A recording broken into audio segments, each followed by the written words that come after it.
I think it's about time I shared with you my rebirth story. For those of you who don't know, I was born and raised in Russia.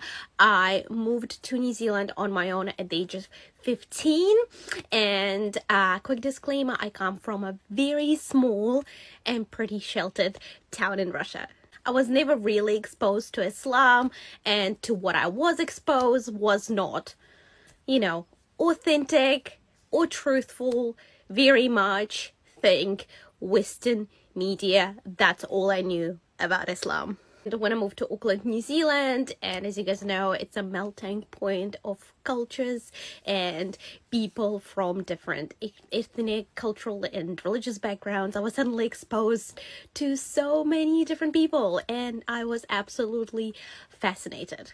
So after meeting some amazing Muslim people in Auckland while I was studying, I started questioning how is that what I knew about Islam didn't really translate to the people, to Muslim people and their practices. So I started questioning things and I got very curious.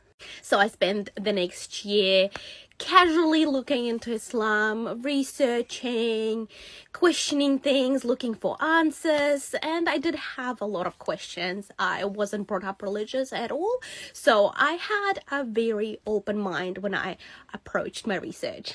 The more I looked into the religion, the more it made sense to me. But then something quite tragic and unexpected happened to me. I lost my dad at the age of 18, and it changed everything. Even though I am on social media and I am very private when it comes to my family. So what I'm going to say about the entire experience of me losing my dad and the chain of events that followed afterwards is that everything seemed to fall into place like puzzle pieces that were missing. It happened 8 years ago now, and when I look back, I'm able to see the reason and the purpose, and I'm able to find peace and understand maybe why I went through it. Because after everything what happened, I simply couldn't deny that there was God's plan at place. And just a few weeks after losing my dad, I took my Shahada, and alhamdulillah, I never looked back. Welcome to part 4 of my rebirth story. At the time of my conversion, I did have sufficient knowledge about Islam, but I can't say that my decision was purely based on logic. It was a very intuitive decision. I did something that felt right for me, and I did follow my heart. And that's how my journey as a Muslim revert started. After I took my Shahada, I continued my research. I learned how to pray. I started to adjust my lifestyle, even though just because I had to grow up very quickly, moving to a foreign country at the age of 15, I was very mature for my age, and I already didn't party or didn't do anything like that. I never drank alcohol. I was never about that, so that was an easy transition for me.